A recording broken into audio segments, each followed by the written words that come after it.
Kabanata 2341. Sa panunood habang nakangiti si Walter, hindi naiwasang itanong ni Third Elder, nakakasiyahan ka ba niya, Patriarch? Medyo, though I can't say for sure yet since hindi ko pa alam kung ano ang personality niya. Wala kaming masyadong alam tungkol sa kanyang pamilya o mga tagapag-alaga. Regardless, kung walang problema sa mga lugar na iyon, hindi ako tutol na maging manugang ko siya, sagot ni Walter sabay tango.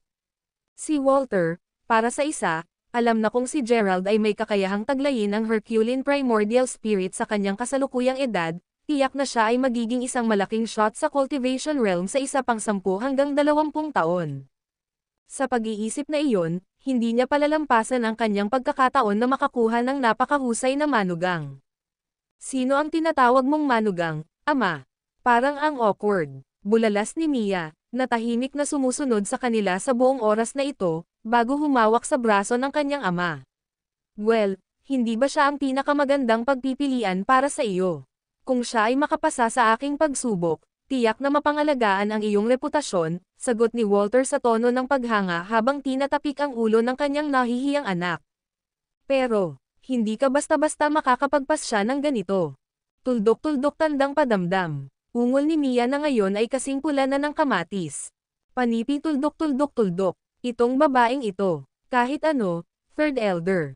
Ayusin ang isang pulong para sa akin sa batang iyon. Siguraduhin huwag sabihin sa kanya kung sino talaga tayo o baka takutin natin siya. Utos ni Walter. Mabuti, sagot ni Third na matanda na may kasamang tango.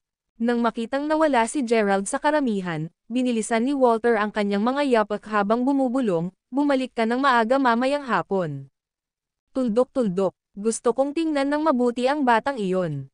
Tuldok tandang padamdam panipi, fast forward hanggang mamaya ng tanghali, lahat, pagkatapos ng simpleng tanghalian, ay bumalik sa kanilang silid para magpahinga. Bagamat sinundan sila ni Jacob, tahimik lang siyang umupo sa sofa. Umupo naman si Gerald sa tapat niya, nakasimangot habang iniisip ang kakaibang taong nakita niya kaninang umaga. Sa puntong ito, sigurado na si Gerald na hindi pa niya nakilala ang lalaki. Kaya bakit niya naramdaman na ganoon din ang pakiramdam ng likod ng taong iyon?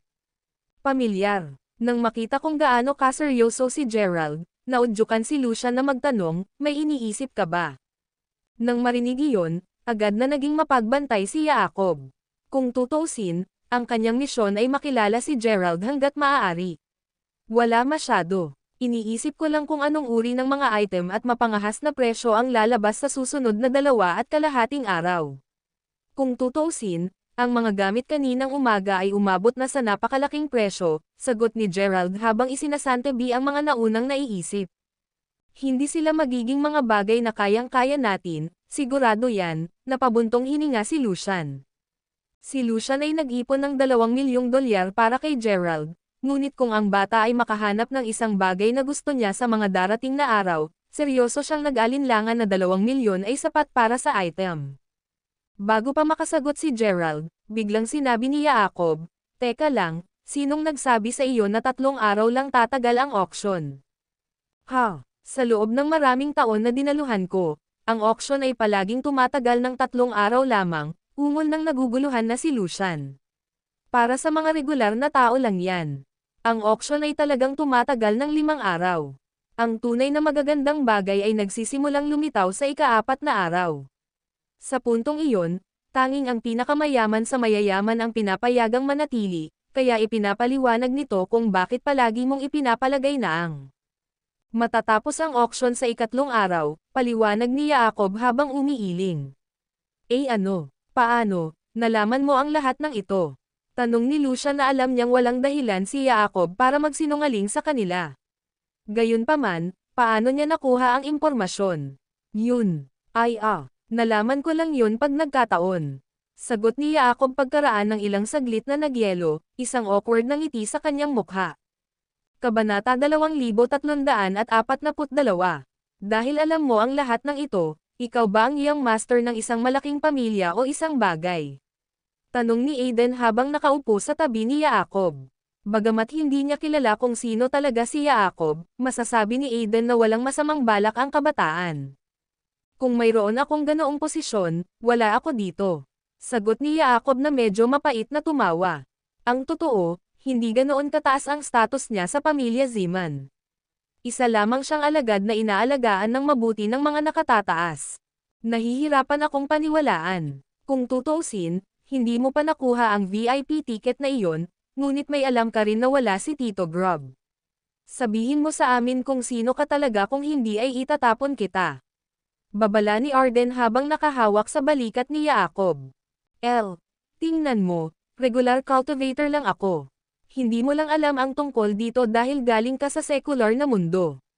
Paliwanag ni Jacob. Logical enough, sagot ni Aiden sabay bitaw sa pagkakahawak kay Jacob. Sige, tama na kayong dalawa. Magpahinga ka na, habang kaya mo pa. Magpapatuloy ang auction sa loob ng 1 oras, sabi ni Gerald habang winawagayway ang kanyang kamay, na nagudyok sa lahat, maliban kay Jacob, na bumalik sa kanilang mga silid. Nang maisara na ng 3 ang kanilang mga pinto, mabilis na humiga si Jacob sa sofa bago iulat ang sitwasyon kay Third Elder. Nang makuha ang mga update, mabilis na ipinadala ni Third Elder ang impormasyon. Kay Walter. Si Walter mismo ay nanananghalian nang sabihin sa kanya ni Third Elder ang lahat ng nangyari. Nang may hatid na ang mensahe, hindi napigilan ni Walter na matawa bago sinabing, ang batang iyon ay talagang gustong makakuha ng isang bagay mula sa ating auction. Sige, gusto kong atasan mo si Jacob na alamin kung ano ang gusto ni Gerald. Ginagawa namin siya ng isang pabor at kinukuha ito para sa kanya. Pero, hindi ba siya maghay-hinala niyan? Tanong ni Third Elder. Hindi ito eksaktong pakana laban sa bata o anupaman, kaya hindi mahalaga kung malaman niya ito, sagot ni Walter habang umiiling. Mas gusto ni Walter na makipag-ugnayan kay Gerald kaysa dati. Kung mas maagang pinagaling ng batang lalaki ang malamig na lason ng kanyang anak, mas mabuti. Pagkatapos ng lahat, kahit na patuloy nilang sinasabi na ang malamig na lason ay magkakabisa sa mas kaunti kaysa sa 1 taon, ito ay talagang isang pagtatansya lamang. Kung ang malamig na lason ay biglang nagulo, maaari sirain ang mga organo ng kanyang anak na babae nang walang babala. Sa puntong iyon, kahit na ginamit ni Gerald ang kanyang Herculean Primordial Spirit upang iligtas ang kanyang buhay, ang kanyang kinabukasan ay magiging kasing ganda ng wasak. Anuman ang kaso, tumango lang si Third Elder bilang tugon bago sinabing, sige, ipaparating ko kaagad ang mensahe kay Jacob. Habang ipinapadala ni Third Elder kay Jacob ang kanyang mga bagong order, si Walter, na nawalan ng gana matapos isipin ang kalagayan ng kanyang anak, ay na-prompt na magtanong, kung nasaan ang mga bagay na dala ko, Third Elder. Nasa bodega sila, sagot ni Third Elder matapos mag-isip ng kaunti. Kunin mo na sila para sa akin ngayon. Kailangan kong makilala si Gerald mamayang gabi o bukas. Gayun din, huwag ipaalam kay Mia ang tungkol dito. Gusto ko siyang personal na makilala para makita kung anong klaseng tao talaga siya, sabi ni Walter. Naiintindihan, sagot ni Third Elder na may kasamang tango. Sige, bumalik ka na sa ginagawa mo. Hindi natin dapat maantala ang auction ngayong hapon, ungol ni Walter habang tinitingnan ang oras bago ipinagpatuloy ang pagkain. Mabuti, sagot ni Third Elder habang siya ay lumabas ng silid bago mabilis na pumunta sa bodega. Gayunpaman, hindi pa siya nakakalayo bago niya nabangga si Mia. Si Mia mismo ay nakasuot ng malinis, puting damit, ang kanyang mga kamay sa kanyang likod at ang kanyang magandang balat ay kumikinang sa ilalim ng nagliliwanag na sinag ng araw. Kabanata 2343. Nang makita si Third Elder, lumapit si Mia sa kanya bago ngumiti ng pilit habang nagtanong, pumunta ka, Third Elder. Tumango bilang tugon, pagkatapos ay sumagot si Third Elder, tunay nga, binibini, pinapanta ako ni Master sa isang utusan. I see. Ano ang pinag-uusapan ninyong dalawa dyan? I want only the truth, sagot ni Mia habang humaharang sa daraanan niya. It was nothing major, sinabi lang sa akin ni Master na bantayang mabuti si Gerald pati na rin tiyaking gagana ang auction sa tamang oras, sabi ni Third Elder na bahagyang napalunok, sinisiguradong mag-ingat sa kanyang sasabihin.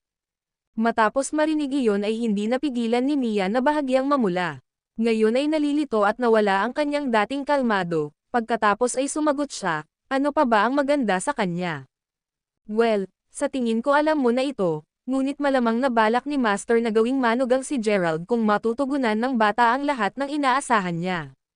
Dapat ba mangyari, kahit papaano, mapangalagaan mo ang iyong reputasyon, ungol ni Third Elder sa medyo nahihiya na tono. Gayunpaman, may mga bagay na kailangan lang sabihin. Sige, sige, maaari mong ipagpatuloy ang iyong trabaho, Third Elder, reklamo ni Mia na ayaw marinig ang anumang bahagi nito. Kahit na siya ay may kaunting interes kay Gerald, ang mga salitang iyon ay hindi dapat sinasalita. Si Mia, para sa isa, ay hindi kailanman umibig noon. Pagkatapos ng lahat, ang pamilya Zeman ay isang mahigpit. Sa sinabi nito, halos hindi siya nakipag-ugnayan sa sino man sa labas ng kanyang pamilya mula pagkabata. Aalis na ako, young mistress.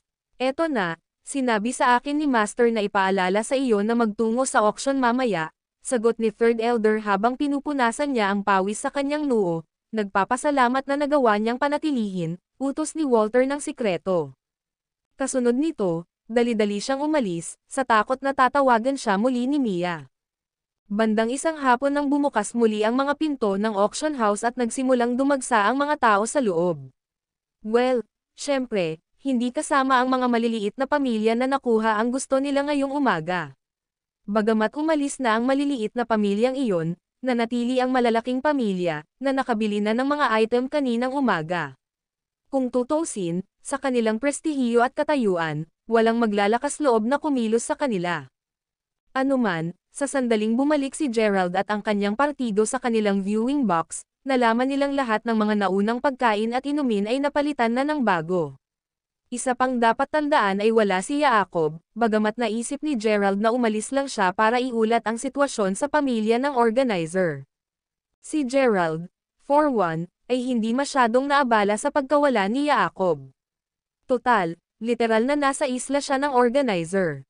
Kung gusto ng organizer na gumawa ng hakbang sa kanya, matagal na niya itong ginawa. Sa halip na kumuha na lang ng taong magbabantay sa kanya. Bago pa matuloy ang pag-iisip ni Gerald, naputol ang kanyang pag-iisip ng si Aidan, na ngayon ay napagtanto na hindi si Jacob ang nakaupo sa tabi niya. Nagtanong, sabihin, nasaan si Jacob? Siya ay naglalakad sa amin sa buong oras na ito, hindi ba? Saan siya nagpunta? Baka nagpunta lang sa banyo, sagot ni Gerald sa walang pakialam na tono. Ilang sandali bago magsimula ang auction, pumasok si Jacob sa viewing box. Hindi man lang umimik, mabilis siyang tumungo sa mesa para lagok ng isang buong tasa ng tubig. Nang matapos siya, ibinuka niya ang kanyang mga labi bago. Nagsasabing, hulaan kung ano ang nangyari. Sige, sagot ni Aidan. Bueno, habang papunta ako sa banyo, narinig ko na ang dalawang miyembro ng pamilya, na bumili ng mga item sa auction kaninang umaga, ay pinatay bago pa man sila magkaroon ng pagkakataon na umalis sa isla. Ang kanilang mga katawan ay nasa baybayin pa rin, bagaman ako ipagpalagay na haharapin ng organizer ang mga bangkay kapag natapos na ang auction ngayon, ungol ni Jacob habang nakatingin sa labas ng bintana. Ang mga tao ay talagang sapat na matapang na gumawa ng mga ganitong krimen sa araw. Sabi ni Lucian na medyo nakasimangot. Bagamat alam na niya na hindi pangkaraniwan ang mga ganitong kaso, nakakapanghinayang pa rin ito. Kabanata 2344. Walang kapayapaan sa Green Drake Island. Ang tanging paraan upang matiyak ang iyong kaligtasan dito ay sa pamamagitan ng pagiging malakas. Kapag sapat na ang iyong kapangyarihan, walang maglalakas loob na hawakan ka, bulong ni Jacob habang bumantong hininga. Ang totoo, kanina pa siya tumakbo pagkatapos makatanggap ng agarang paunawa mula kay Third Elder tungkol sa kasong ito. Sa totoo lang, ayaw ni Third na matanda na malagay si Gerald sa anumang hindi kinakailangang panganib, kaya nagpadala siya ng maliit na pangkat ng mga Zeman cultivator para protektahan ang bata. Bagamat totoo na si Gerald ay may Herculean primordial spirit sa loob niya, karamihan sa mga tao dito ay hindi eksaktong average na Joes, kaya't mayroon pa ring magandang pagkakataon na si Gerald ay matatalo. Anuman, si Jacob mismo ang naatasang bantayan ang kanyang paligid. Ang pangalawang naramdaman niya ang anumang panganib, sinabihan siya. I report agad ito para kumilos ang mga Zeman para protektahan si Gerald. Tumango bilang tugon, sumagot si Lucian, sa palagay ko tama ka. Gayunpaman, nagtataka ako kung bakit walang ginagawa ang organizer para makialam sa mga pagpatay na ito. Kontento na lang ba sila sa pagupo at pagmasdan ang nangyayaring kaguluhan? Ungol ni Gerald. Sa totoo lang, habang mas gusto nilang mabawasan ang mga casualty, hindi basta-basta pwedeng pumasok ang organizer. Kung gagawin nila, teknikal nilang tinutulungan ang isang partido at sinasaktan ang isa, at hindi iyon magagawa, paliwanag ni Jacob habang umiiling. Alam ito ng lahat ng Zeman. At paano mo nalaman ito? Tanong ni Aidan. Bahagyang tumikim ang kanyang lalamunan, at pinaalalahanan ang kanyang sarili na mag-isip bago magsalita sa susunod na pagkakataon, pagkatapos ay sinabi ni Jacob, ako. Ito ay hula ko lang. Hindi ka nagtatrabaho para sa organizer ng isla, di ba? Tanong ni Aidan habang matamang nakatitig kay Jacob. Siyempre, hindi ako. Kung ako, bakit ako uupo dito kasama mo? Bulalas ni Jacob. Bago maipagpatuloy ni Aidan ang kanyang interogasyon, opisyal na ipinagpatuloy ang auction. Nakatingin na ngayon ang lahat sa auction table, iniisip kung anong item ang susunod na ipapakita. Pagkatapos ng lahat, ang hugis hayop na kaldero mula sa pamilya Marshall ay nagdulot na ng kaguluhan ng umagang iyon. Upang linawin kung bakit ganoon, ang mga pellets at tonics ay kailangan na mga ari-arian para sa mga magsasaka, hindi lamang upang mapabuti ang kanilang lakas, ngunit upang mapataas din ang mga rate ng pagpapagaling ng pinsala. Ano pa, karamihan sa mga tao ay hindi nakagawa ng mga naturang pellets at tonics dahil wala silang mga tamang tool. Gamit ang hugis hayop na kaldero at ang tamang race eta, gayunpaman, iyon ay tiyak na magbabago. Kahit na hindi mo kinuha ang mga pellets at tonics para sa iyong sarili, maaari mo pa ring ibenta ang iyong mga produkto at makakuha ng tuloy-tuloy na daloy ng kita. Alinmang paraan, kahit na ang iba ay nakatingin sa auction table, si Walter at ang kanyang partido ay nakatingin kay Gerald. Nakakross ang kanyang mga paa at may ngiti sa kanyang mukha, hindi napigilan ni Walter na sabihin, alam mo, habang tinitingnan ko siya, mas nakikita ko kung gaano kagaling ang batang ito. Anuman, nagawa mo na bang ayusin? Pangatlong matanda, hindi pa. Pagkatapos ng lahat, ito ay magiging masyadong biglaan upang gumawa ng isang hakbang ngayon. Maghintay na lang tayo hanggang sa matapos ang auction. Makukuha niya ang mensahe mamayang gabi, sagot ni Third Elder habang umiiling. Fine by me, sabi ni Walter sabay tango. Ano ang pinag-uusapan ninyong dalawa? Tanong ni Mia na may pakiramdam na patungkol sa kanila ni Gerald ang usapan nila. Tungkol ito sa mga magsasaka na pinatay ngayon. Sinabi ko kay Third na mag-aalaga sa mga bangkay nila kapag natapos na ang auction ngayon, paliwanag ni Walter na natural na nagsisinungaling habang humihinga. Talaga, ungol ni Mia, halatang hindi kumbinsido. Pagkatapos ng lahat, ang kanyang ama ay palaging naruroon sa mga naturang auction, ngunit hindi pa niya napag-usapan ang tungkol sa mga nasawi noon. Bakit ngayon siya nagsimulang mag-alaga? Bukod dito, ang paghawak sa mga ganitong kaso ay kadalasang ipinauubaya sa mga alagad. Bakit niya ipinadala si Third Elder para personal na hawakan ito sa pagkakataong ito? Alam kong gaano katalas ang kanyang anak, sumagot lang si Walter, nagsinungaling na ba ako sa iyo? Natahimik si Mia nang marinig iyon. Pagkatapos ng lahat, ang kanyang ama ay talagang hindi nagsinungaling sa kanya mula pa noong siya ay bata. Kabanata 2345. Anuman ang kaso, kahit na inaasahan ng lahat na mas kapana-panabik na mga item ang ipapa-auction, dahil ang hugis hayop na kaldero ay handa nang makuha noong umagang iyon, nadismaya sila dahil kakaunti lang ang nabili. Bagamat totoo na ang mga bihirang bagay ay walang alinlangan na magdulot ng kaguluhan sa mga regular na tao. Ang mga dumalo ay mga magsasaka mula sa malalaking pamilya. Sa madaling salita, ang mga gamit noong hapong iyon ay medyo basura sa kanila. Alinmang paraan, sa oras na matapos ang auction, at nagsimula nang umalis ang lahat, madilim na. Bagamat ang ilang mga tao ay may dismayadong mga ekspresyon sa kanilang mga mukha, pagkatapos na maupo doon sa isang buong araw, lahat ay pagod na pagod kaya't sila ay mas nanabik na bumalik upang makapagpahinga. Natural, si Gerald at ang kanyang partido ay lumakad sa gitna ng karamihang ito. Pero habang naglalakad sila, hindi napigilan ni Gerald na naramdaman sumimangot. Nararamdaman niya, for one, na may sumusunod sa kanya. Gayunpaman, sa halip na lumingon sa pagkakataong ito, nagpatuloy lang siya sa paglalakad. Pagkatapos ng lahat, hindi siya bumili ng kahit ano para makakuha ng pag-atake mula sa mga kaaway. Dahil doon, malamang na ang mga nakabuntot sa kanya ay mga tauhan ng organizer. Nasa tabi niya rin si Jacob, ano pa kaya ang nagawa niya? Hindi alintana, tulad noong hapon, mabilis silang kumain bago bumalik sa kanilang sala. Maya-maya pa, lumapit si Jacob kay Gerald, halatang nag-aalangan. Nang makita iyon, tumayo si Gerald habang naglalakad papunta sa kanyang silid, na sinenyasan si Jacob na sumunod. Nakaupo sa mesa sa tabi ng kanyang kama, si Gerald pagkatapos ay nagsindi ng sigarilyo habang mahinahong nagtanong, "So, ano ito?" "Well, nakatanggap lang ako ng mensahe na nagsasabi na gusto ng pamilya ko na pag-usapan ang isang bagay na mahalaga sa iyo ngayon," ungol ni Jacob na napalunok, malinaw na nag-aalala na tatanggi si Gerald. Bumuga ng sigarilyo, tumango lang si Gerald bago sinabing, "Sure, lead the way." "Ha? Handa ka bang pumunta ng ganyan?" Tanong ni Jacob na natigilan sa sagot. "Ano, kailangan ko bang magpalat muna ng mas magarbong bagay?" Nakangiting sagot ni Gerald.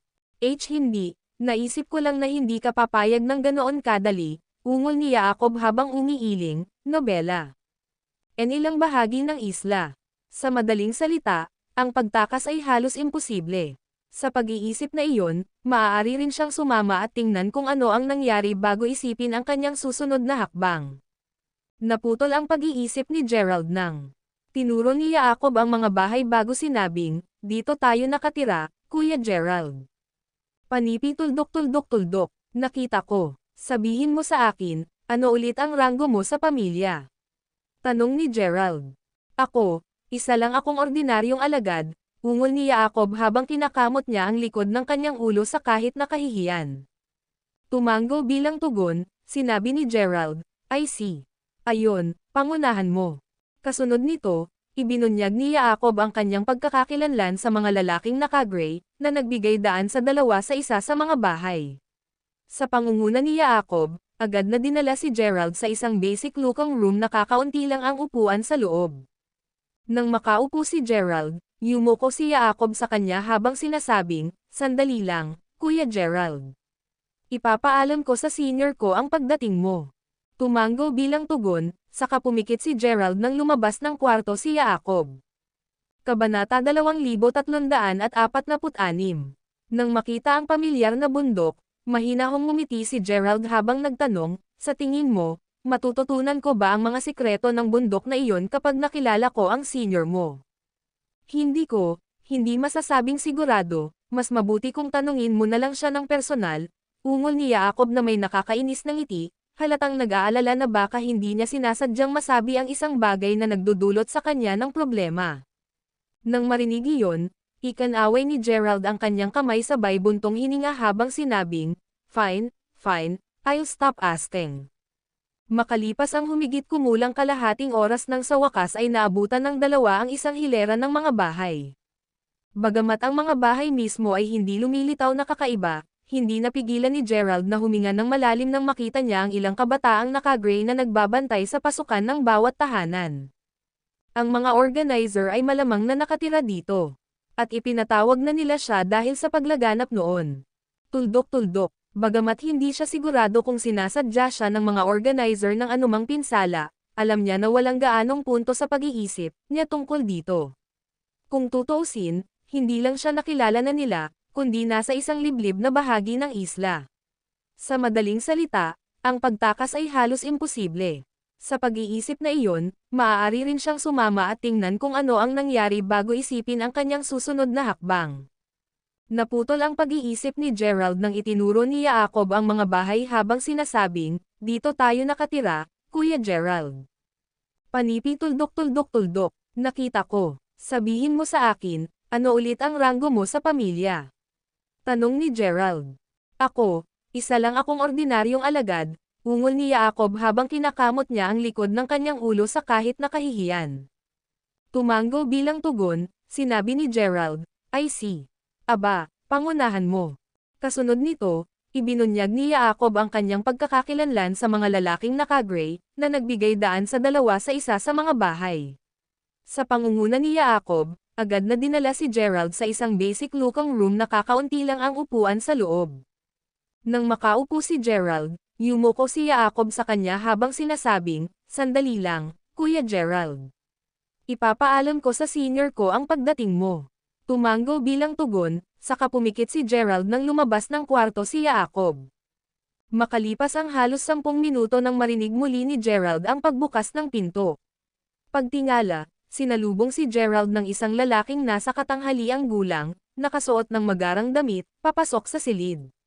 Nakita rin ni Gerald na may hindi bababa sa 100 ng iba pang mga lalaki na sumusunod sa nasa katanghaliang gulang na lalaki, ngunit tanging si Jacob at isang matandang kulay abo ang pinapasok sa silid.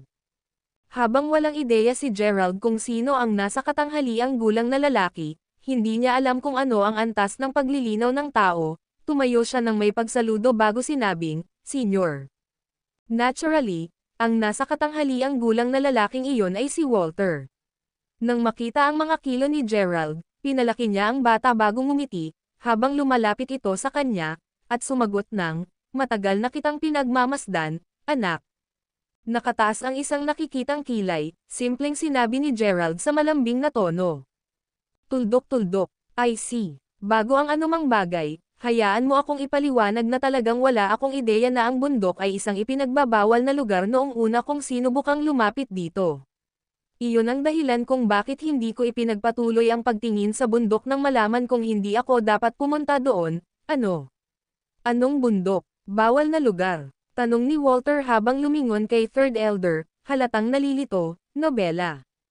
Ang tinutukoy niya ay ang Mount Nimbus," ungol ni Third Elder. "Iyon. Huwag kang mag-alala tungkol dito. Wala namang malaking sikreto sa lugar na iyon. Kung talagang gusto mong pumunta, maaari lang akong magpadala ng isang tao na mag-escort sa iyo doon upang tumingin sa paligid." "Paano na?" tanong ni Walter habang winawagayway ang kamay kay Gerald. Hindi na kailangan," sagot ni Gerald na may kakaibang ngiti, halatang hindi inaasahan na sasabihin ng makapangyarihang lalaki na ito sa kanya ang mga bagay na iyon. "I see. Either way, naghapunan ka na ba?" tanong ni Walter habang sinenyasan ang upuan sa likod ni Gerald. Kabanata 2347. Pinagmamasdan si Walter na nakaupo sa kabilang dulo, kahit na si Third Elder at Jacob ay nanatiling tahimik sa likuran niya, umiling lang si Gerald bago sinabing, "Hindi pa. Dinala agad ako ni Jacob dito pagkatapos ng auction." "Ano, bakit hindi mo hinayaang kumain muna si Gerald bago siya ihatid?" tanong ni Walter habang nakataas ang kilay ng bahagya habang nakatingin kay Jacob. "Humihingi ako ng paumanhin, Kuya Gerald." Angal ni Jacob. "Alinmang paraan, ihain mo sa amin ang ilang pagkain, at siguraduhing magdala din ng isang bote ng masarap na alak. Gusto kong makipag-inuman kay Gerald mamaya." Inutusan. Kinuwayway ni Walter ang kanyang kamay, nagudyok kay Jacob na magmadaling lumabas ng silid. Of course, this left Gerald utterly confused. Hindi sigurado kung ano ang nangyayari, sinenyasan si Gerald na sabihin. Hindi na kailangan iyon. Kahit na, kung nasaktan kita, sabihin mo lang sa akin kung ano ang ginawa ko at pananagutan ko ang aking mga aksyon, basta kalimutan ang pangyayaring iyon at magpahinga. At saka, inaasahan kong makakain ka. Pagkatapos ng lahat, ang pakikipag-chat ng walang laman ang tiyan ay ang ganap na pinakamasama. Nakangiting sagot ni Walter. Kahit na ang kanyang mga salita ay mabait, sa totoo lang ay nadama nila na mas katulad ng isang utos. Either way, after hearing that, tumahimik si Gerald. Kung iisipin, malalim na rin ang pagkakayakap niya kay Walter. Maaari rin niyang kunin ang alok na pagkain upang magkaroon siya ng higit na lakas upang lumaban mamaya kung kinakailangan. Nang maramdaman ang pagbibitiw ni Gerald, pinagsalikop ni Walter ang kanyang mga palad bago nagtanong, "So, saang bahagi ka ba ng Weston galing, binata?" "Ang timog," matapat na sagot ni Gerald. "Nakikita ko, at ilan ang tao sa iyong pamilya? Ano ang kanilang mga trabaho? At ang lalaking kasama mo ay tatay mo o tiyuhin?" tanong ni Walter pagkatapos ng bahagyang paghinto. "Hindi siya kadugo, nagkataon lang nakilala ko siya. Isa pa, Ako na lang ang natitira sa pamilya ko, sagot ni Gerald, kapansin-pansing mas madilim na ang ekspresyon niya habang nagtatanong si Walter. Hanggang sa nalaman niya kung ano ang tunay na layunin ni Walter, hindi muna sasabihin ni Gerald ang tungkol kay Mila o sa kanyang mga magulang dahil sa takot na magdudulot siya ng hindi kinakailangang problema para sa kanila. Hindi alintana, tumanggo lang si Walter habang bumubulong, I see. This is fine.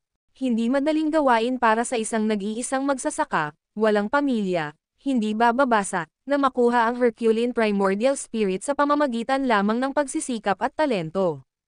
Bagamat tiyak na kasangkot ang isang tiyak na halaga ng swerte, naniniwala si Walter na si Gerald ay higit na namumukod tangi kaysa sa karamihan ng mga kabataang kaedad niya. Kung tutuusin, 3 lang siguro ang mga disipulo sa kanyang pamilya na kapareho ng antas ng lakas ni Gerald. Gayunpaman, ang mga disipulong iyon ay nakarating lamang sa kanilang kasalukuyang antas ng paglilinang dahil sa tulong ng pinakamahusay na mga suplemento ng pellet na iniaalok ng Cultivation Realm, pati na rin ang kanyang patnubay upang matulungan silang makabisado ang mga nangungunang diskarte ng pamilya. Sa pag-iisip na iyon, kung sinimulan nila ang kanilang mga paglalakbay tulad ng ginawa ni Gerald, wala ni isa sa kanila ang makakalapit sa kung gaano kalakas si Gerald sa kasalukuyan. Ay, impyerno, walang sino man sa kanyang pamilya ang makakaabot sa kung gaano sila kalakas sa kasalukuyan. Naputol ang pag-iisip ni Walter nang magtanong ang naguguluhang si Gerald, fine. Wala lang. Mag-uusap pa tayo kapag busog na kayong lahat, sagot ni Walter na ayaw malaman ni Gerald ang iniisip niya. Sa alinmang paraan, alam ni Walter na kailangan niyang seryosohin ang bagay na ito. Kung tutuusin, buhay ng kanyang anak ang nakataya dito. Bago sumagot si Gerald, pinasa ni Third Elder ang bagong brewed tea, na ibinigay sa kanya ng isa sa mga clansmen, sa kanya habang sinasabing, kumain ka na ng tsaa, Junior Gerald. Salamat, nagkita na ba tayo dati, Senior?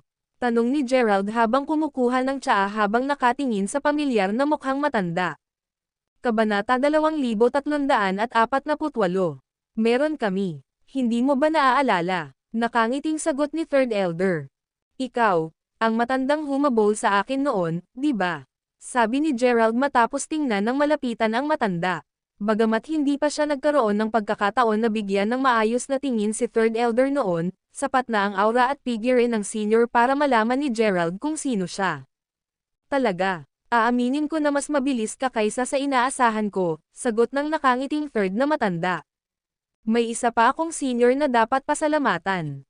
Kung hindi siya pumasok, siguradong nahuli na ako noon.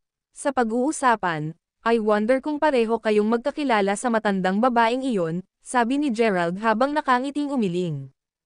Isang matandang babae, sagot ni Walter na bahagyang nakataas ang kilay.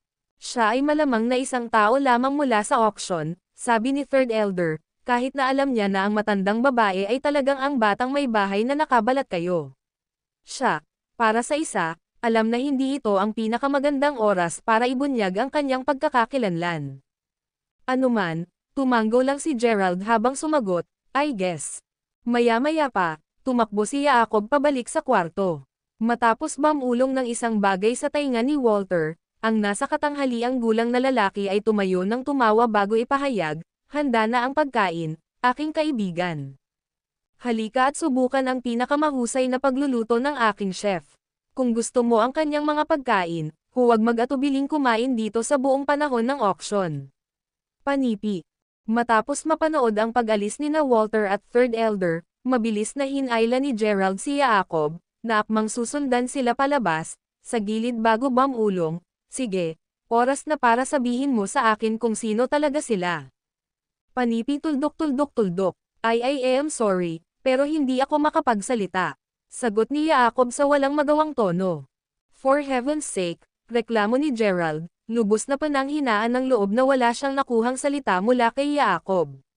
Dahil alam niyang wala siyang mapapala sa bata, nagsimula na lang si Gerald na tumungo sa dining room na hindi naman kalayuan pagdating sa parehong plain-looking room, nakita ni Gerald na marami ng pagkain ang nakahain sa round table sa loob. Ano pa, may malakas na amoy ng alak na nananatili sa hangin. Habang pinapanood si Gerald na pumasok, Mabilis na sumenya si Walter sabay sabing, ayan ka na pala. Halika, maupo ka. Bagamat hindi masabi ni Gerald kung ano ang antas ng paglilinang ni Walter, alam niya sa katotohanan na ang lalaking nasa katanghaliang gulang ay mas malakas kaysa sa kanya. Kung tutuusin, bakit hindi na-detect ng kanyang Herculean primordial spirit ang tunay na lakas ni Walter? Ano man ang kaso, pagkatapos na sundin ang utos ni Walter, si Gerald ay naudyukan na magtanong, speaking of which, pwede mo bang sabihin sa akin kung sino ka? Hindi ako sigurado kung paano ka haharapin. Pagkatapos ng kaunting paghinto, sumagot si Walter. Pupunta ako kay Zeman. Tawagin mo na lang akong Uncle Zeman. Nang makita kung gaano nag-aalangan si Walter, alam ni Gerald na hindi na siya kukuha ng karagdagang impormasyon mula sa lalaki. Gayunpaman, kahit papaano, alam na niya ngayon na kapareho ni Walter ang pamilya ni Jacob. Ano man ang kaso, sinabi ni Gerald, ikinagagalak kitang makilala, Tio Zeman. Natatawang tugon, si Walter, na natuwa nang marinig ang tawag sa kanya ni Gerald, pagkatapos ay idineklara, akin ang kasiyahan. Alinmang paraan, magpatuloy at maghukay. Alam mo, kahit na nawala ako sa lahat ng mga taon na ito, gusto ko pa rin ang Western cuisine. Matapos ang bahagyang pagtango, si Gerald, na ganadong kumain mula sa pag-upo sa viewing box buong hapon, ay nagsimulang tumulong sa pagkain, naiwan sina Walter at Third na matanda na tahimik na nakatitig habang kumakain, ayaw na matakpan ang kanyang pagkain. Nakita na ni Walter ang bata bilang kanyang manugang. Pagkatapos ng lahat, hindi lamang si Gerald ay nasa angkop na edad, ngunit siya rin ay malakas at nagtataglay ng medyo mataas na paglilinang, tulad ng inaasahan ng may-ari ng Herculean primordial spirit. Noong una niyang nalaman ang tungkol sa malamig na lason sa katawan ni Mia, determinado siyang tulungan ang may-ari ng Herculean primordial spirit, kahit na ang ibig sabihin nito ay ang kanyang anak na babae ay kailangang makipagtalik sa isang matandang lalaki o isang baldado na gangster. Sa pag-iisip na iyon, makatuwiran lang kung bakit nakita ni Walter si Gerald bilang isang pinakamagandang senaryo. Kabanata 2349. Matapos mapanood si Gerald na kumakain saglit, ang naglalaway na si Jacob, na hindi pa kumakain buong hapon, ay hindi napigil ang umungol, pwede bang? Alam kong gaano kahirap ang ginawa ni Jacob nitong mga nakaraang araw, tumanggo si Walter bago sumabad, oo, huwag kang mag-atubiling kumain sa amin. Iyon. Gusto ko talagang magtanong kung pwede ba akong maghintay sa labas, ungol ni Jacob habang nakaturo sa pintuan, hindi man lang nag-isip na kumain sa harap ng patriarch at third elder.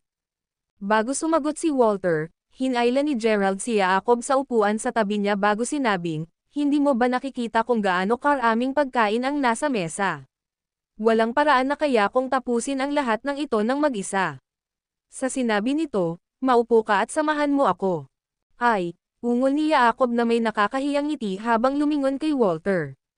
Nang makita ang pagtango ni Walter, napalunok si Jacob bago umupo sa mesa at kumuha ng chopsticks.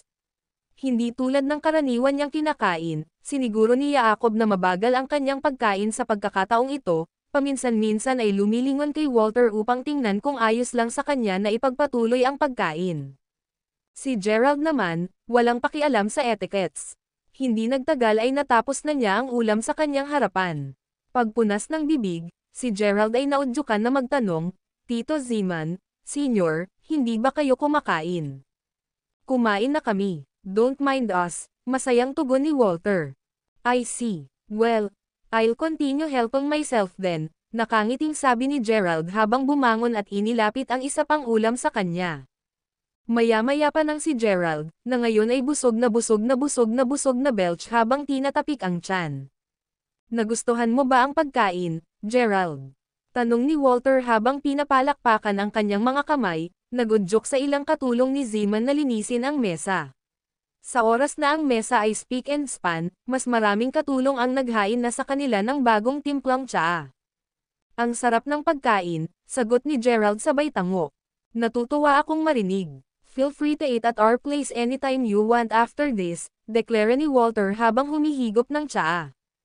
Nang marinig iyon, hindi napigilan ni Gerald na magtaas ng kilay. Sa kabuuan ng kanyang pagkain, Iniisip niya kung ano ang tunay na motibo ni Walter sa pagtawag sa kanya, ngunit hindi nagtagumpay.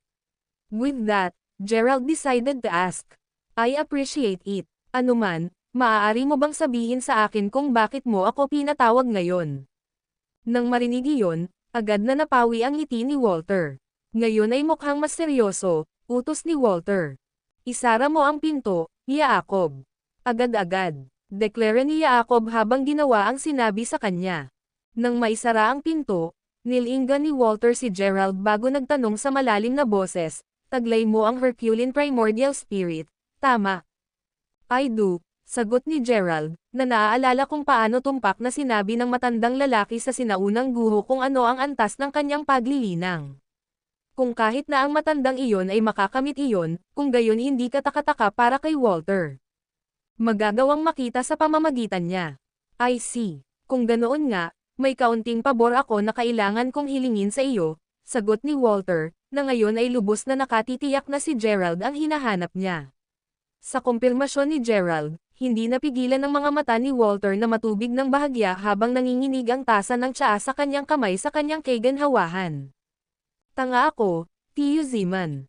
Tiyak na tutulungan kita kung ito ay nasa loob ng aking mga kakayahan. In return, however, I do hope you'll answer some of my questions, sabi ng bahagyang naguguluhan na si Gerald. Mukhang mas nakaka-relax na ngayon, pagkatapos ay nagtanong si Walter, ano ang gusto mong malaman? Ano ang tunay mong pagkatao? At makikita lang ba ang isla sa mga auction? Sagot ni Gerald pagkatapos huminga ng malalim, umaasang sa wakas ay masasagot na ang kanyang mga tanong. Kabanata 2350. Medyo ang mga tanong mo dyan, sabi ni Walter, natuwa sa mga tanong ni Gerald. Sana sagutin mo sila. Napakahalaga nito sa akin, sagot ni Gerald sa seryosong tono habang nakayuko. Magaling. Ang buong pangalan ko ay Walter Zeman, at ako ang patriarch ng pamilyang ito, pati na rin ang organizer ng auction na ito. Para sa iyong pangalawang tanong, mayroon lamang isang force field ng mahahalagang chi sa paligid ng isla, tulad ng sa paligid ng Mount Nimbus. With that said, Green Drake Island only becomes visible when I remove the force field during auctions, paliwanag ni Walter na walang tunay na isyu sa mga tanong ni Gerald. Sa totoo lang, kahit hindi niya kailangan ang tulong ni Gerald, sasagutin pa rin niya ang mga katanungang iyon. Ayan yun. Tanong ni Gerald na bahagyang nakataas ang kilay. Gaano kakomplikado ang inaasahan mo? Nakangiting sagot ni Walter. Alinmang paraan, ngayong nasagot na ang aking mga katanungan, sabihin mo sa akin kung ano ang pabor, Tio Zeman, ungol ni Gerald habang nakatuwid ang kanyang likod. Well, I need your help in saving a life, sabi ni Walter habang naka-cross arms habang nakatitig ng diretso sa mga mata ni Gerald, seryoso ang ekspresyon ng mukha niya. Nang marinig iyon, hindi napigilan ni Gerald na mapahiya nang tumahimik siyang sumagot. Para sa kaalaman mo, cultivator lang ako, Tio Zeman. Wala akong kaalaman sa medisina, kaya mas mabuting kumuha ka ng isang sikat na doktor. Negative. Trust me when I say that you're the only one capable to save this person, sabi ni Walter habang umiiling. Nang maramdaman kung gaano kaseryoso si Walter, naudyukan si Gerald na magtanong, gaano ko talaga ililigtas ang taong ito? Para sa isa, ang taong pinag-uusapan ay ang aking anak na babae. 15 taon na ang nakalilipas nang siya ay masuri na may malamig na lason sa kanyang katawan, at ako ay naghahanap ng lunas mula pa noon. Ngayong narito ka na, magagawa ko na, sa wakas ay matiyak ang kanyang kaligtasan. Deklara ng nanginginig na middle-aged na lalaki bago tumangala sa chandelier na nakasabit sa kisame. Sinasabi mo bang kailangan mo ng bahagi ng aking katawan para makagawa ng lunas? Sagot ni Gerald, agad na naging mas mapagbantay. Hindi, syempre hindi. Karaniwan, sinabi sa akin ng isang sikat na doktor na kinonsulto ko ilang taon na ang nakakaraan na ang malamig na lason ng aking anak na babae ay maaaring neutralisahin sa kapangyarihan ng Herculean Primordial Spirit. Kung magiging maayos ang lahat, ang pabago-bago ng bahagi ng lason ay mapapalabas mula sa kanyang katawan, samantalang ang mas matatag na bahagi ay mananatili sa kanyang katawan upang tulungan ang kanyang paglilinang. Paliwanag ni Walter, ayaw niyang takutin si Gerald. Kung pinalampas niya ang kanyang pagkakataon ngayon, walang paraan na makakahanap siya ng isa pang cultivator na nagtataglay ng Herculean Primordial Spirit sa tamang panahon. Nakita ko. Kung ganoon, handa akong tumulong. Pagsang-ayon ni Gerald. Talaga, sagot ni Walter, hindi inaasahan na biglang sumang-ayon si Gerald. Maging si Third Elder, na tahimik na nakatayo sa likuran sa buong oras na ito, ay bahagyang natigilan. Pero syempre, sa bagay, kapag nandito na ang dalaga, ang kailangan ko lang gawin ay pakilyusan ang aking Herculean Primordial Spirit para paalisin ang malamig na lason sa kanyang katawan, di ba? Eto na, alam kong ako pa rin. Hindi ko pa lubusang naiintindihan ang kapangyarihan ko, kaya baka may side effect, sabi ni Gerald sabay tango. Bagamat hindi niya kailanman pinakilos ang kanyang mahahalagang chi upang gamutin ang isang nasugatan na tao, habang ginagabayan siya ni Walter sa kanyang tabi, naniwala si Gerald na mapapagaling niya ang anak ni Walter sa huli. Tumatawa sa medyo walang magawang tono, pagkatapos ay sumagot si Walter, na, hindi mo ako naintindihan, aking kaibigan. Kung iyon lang ang kailangan para gamutin siya, hinatid na lang sana kita sa sandaling nakita kita sa halip na gumastos ng isang buong araw kitang pinagmamasdan. Panipi. Do elaborate, sabi ni Gerald habang humihigop sa kanyang tsaa. Well, kailangan ninyong dalawa na sumailalim sa interlockang ng yin at yang. Sa mas madaling salita, kakailanganin mong makipag-copulate sa kanya, ungol ni Walter, halatang nahihiya na sabihin iyon. Kabanata 2351. Halos mabulunan ang kanyang tsaa nang marinig iyon, mabilis na umiling si Gerald bago sinabing, hinatak mo ang binti ko, di ba, Tio Zeman? Sa tingin mo ba, magbibiro ako tungkol sa buhay ng anak ko? Para sa kaalaman mo, wala pang isang taon ang natitira sa anak ko bago pumasok ang malamig na lason sa high gear. Sa sinabi niyan, mas maaga kang tumulong sa kanya, mas mabuti, ungol ni Walter bago bumantong hininga. Nang marinig iyon, idinagdag ni Third Elder, alam mo, pagkatapos kitang obserbahan ng ilang oras, napagpasyahan namin ng Patriarch na isa kang mabuting tao. With that said, once you cure her, we're willing to make you the son-in-law ng pamilya Zeman. Kung sumasang-ayon ka, tiyak na ituturo namin sa iyo ang lahat ng pinakamahusay na diskarte na inaalok ng cultivation realm. Higit pa, bibigyan ka rin namin ng isang mahusay na kapaligiran upang matulungan ang iyong paglilinang na lumago ng mas mabilis. Sa pagkakataong ito, hindi napigilan ng gulat na si Gerald ang kanyang sarili sa oras, na nagresulta sa pagbuga niya ng kanyang tsaa sa buong mesa at pinainom pa niya si Walter. Mabilis na pinunasan ang kanyang bibig, pagkatapos ay tumayo si Gerald bago bumulalas, I apologize, Uncle Zeman. Huwag kang mag-alala tungkol dito, sagot ni Walter sabay wave ng kanyang kamay. Tumango bilang tugon, tumahimik si Gerald saglit bago tuluyang nagpaliwanag. The thing is, I already have a girlfriend. With that said, copulating with your daughter would mean that I'm being unfaithful. What more, I'm currently sa isang personal na pagsisikap na iligtas siya.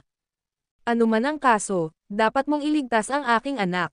Tandaan, ang pagsadyap ng buhay ay isang karapat-dapat na gawain, kaya naniniwala ako na maiintindihan ka at patatawarin ka ng iyong kasintahan sa huli. Actually, if nobody say a word about it, the secret will remain here forever, sagot ni Walter, natatakot na baka tumanggi si Gerald na tumulong sa huli. Pwede bang, bigyan mo ako ng oras para pag-isipan ito? Ungol ni Gerald habang napakamot sa batok. Ito ay hindi isang bagay na maaari niyang sang-ayon sa lahat ng ayaw. Actually, I have a better idea. Pangatlong elder, tawagan mo si Mia. Dahil napakahusay na mga kabataan, sigurado akong pareho silang magkakainitan sa lalong madaling panahon. Utos ni Walter na hindi naman talaga nakikitang isyu si Mila. Kung tutuusin, hindi naman daw si Gerald ang ikinasal sa kanya. Kahit si Gerald, kaya ni Walter. Madaling kunin ang bata sa kanya kung talagang gusto niya. Please, don't, sagot ni Gerald habang tinataas ang palad bilang pagtanggi.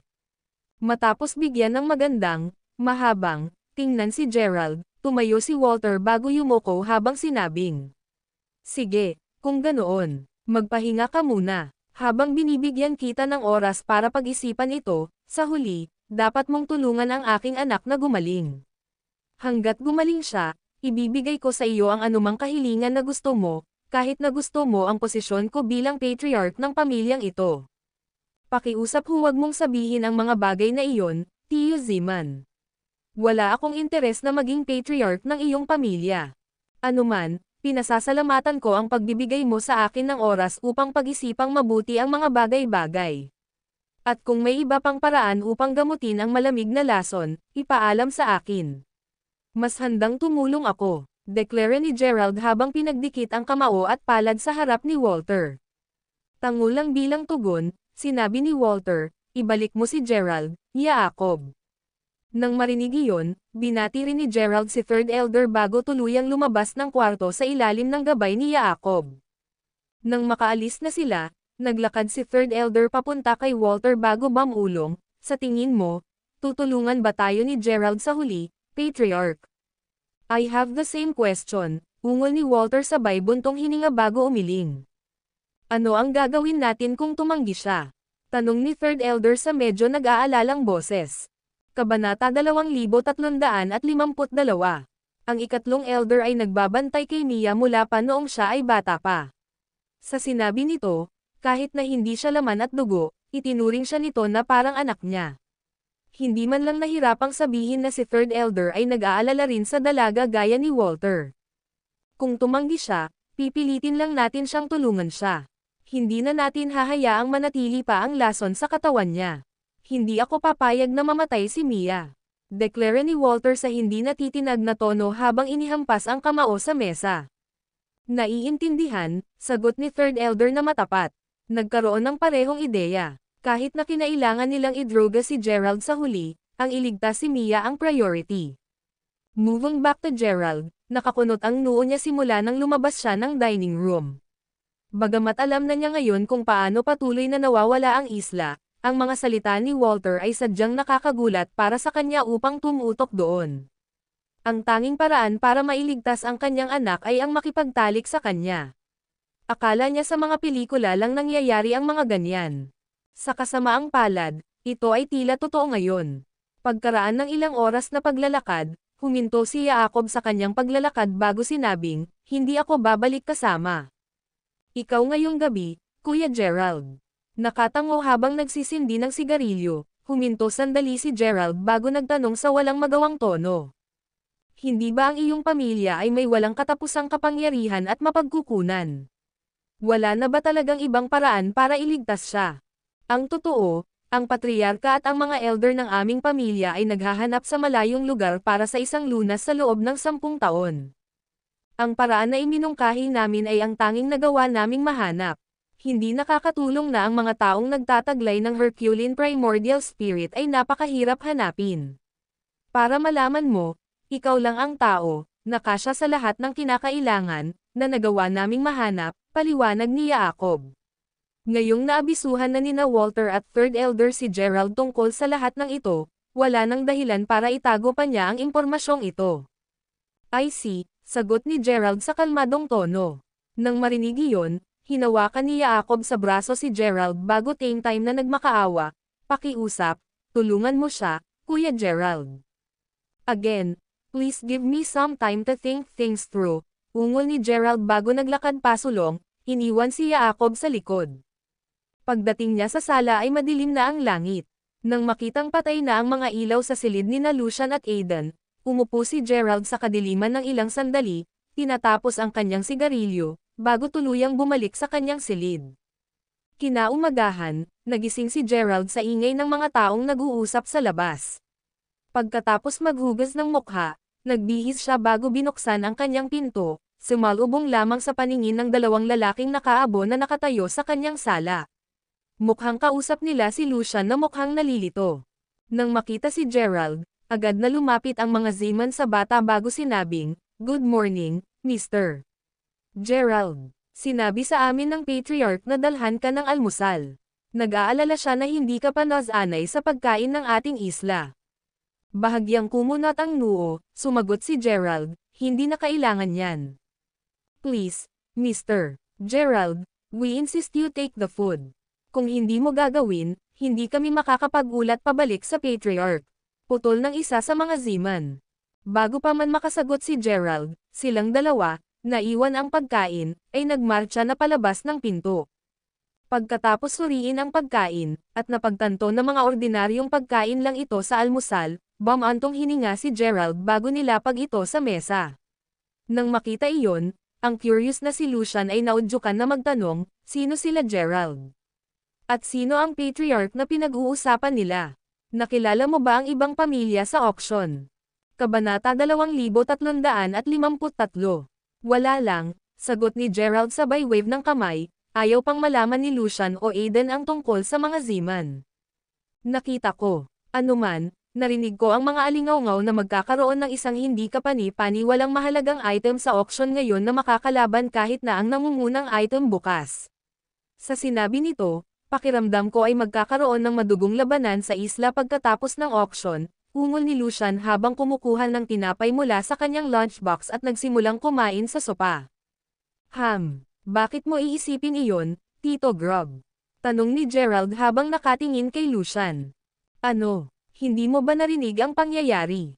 Sagot ni Lucian habang tinatapos ang natitirang tinapay. Maaaring lumabas ako kasama si Jacob noong nakaraang gabi, ngunit wala akong narinig na anumang insidente, sabi ni Gerald habang umiiling.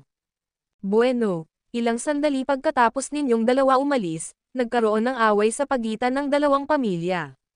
Ilang miyembro ng mga pamilyang iyon ang dumanas ng matinding casualty, at narinig ko na kahit ilang inosente ay nasaktan. Sa huli, hindi bababa sa 10 tao ang namatay, paliwanag ni Lucian sa medyo hindi mapakali na tono. Ang salungatan sa pagitan ng mga pamilya dito ay hindi pangkaraniwan, sagot ni Gerald na nakasaksi na ng isang pinaslang sa unang araw niya sa isla. Bagamat totoo iyon, ito ang dahilan sa likod ng away na nag-aalala sa akin. Talaga, nag-aalala sila na ang mga bagay na gusto nila ay mabibili ng kabilang partido, kaya napagpasyahan nilang panasan na lang ang kompetisyon bago mangyari iyon. Sa sinabi nito, kailangan nating maging mas mapagbantay sa susunod na 2 araw. Kahit na medyo mataas ang cultivation level mo, tandaan mo, marami sa mga dumadalo sa auction na ito ay hindi rin ordinaryong tao, paliwanag ni Lucian sa seryosong tono, ayaw niyang may masamang mangyari kay Gerald. Kung tutuusin, kung dito mamatay si Gerald, hindi lang mawawala ng isang pagkakataon ang mga alagad ng kanyang pamilya na malaman ang mga sikreto ng Devotion Mirror, ang salamin mismo ay maaaring maaga. Regardless, si Gerald simply smiled subtly as he replied, huwag kang mag-alala Tito Grub, alam ko ang ginagawa ko. Glad to hear, sagot ni Lucian habang pinagmamasdan si Gerald na muling kumain ng kanyang almusal. Ilang sandali lang ay napagtanto ni Lucian na wala si Jacob. Sa pagkaunawang iyon, naudyukan siya na magtanong, kung nasaan si Jacob? Hindi ba siya sumusunod sa iyo na parang anino nitong mga nakaraang araw? Nako, nakabalik na siya, pagsisinungaling ni Gerald sa casual na tono. Nakikita ko, anuman ang kaso, tiyak na hindi siya karaniwang Joe. Kung tutuusin, hindi lang siya nagkaroon ng access sa viewing box, pero alam din niyang tumagal talaga ng 5 araw ang auction. Sa totoo lang, feeling ko isa siya sa mga organizer, ungol ni Lucian habang hinahaplos ang kanyang balbas. Kung siya nga talaga, hindi na sana siya uupo sa amin sa viewing box namin, sagot ni Gerald, na ayaw ni Lucian na pagsamasamahin ng ganoon kabilis ang puzzle.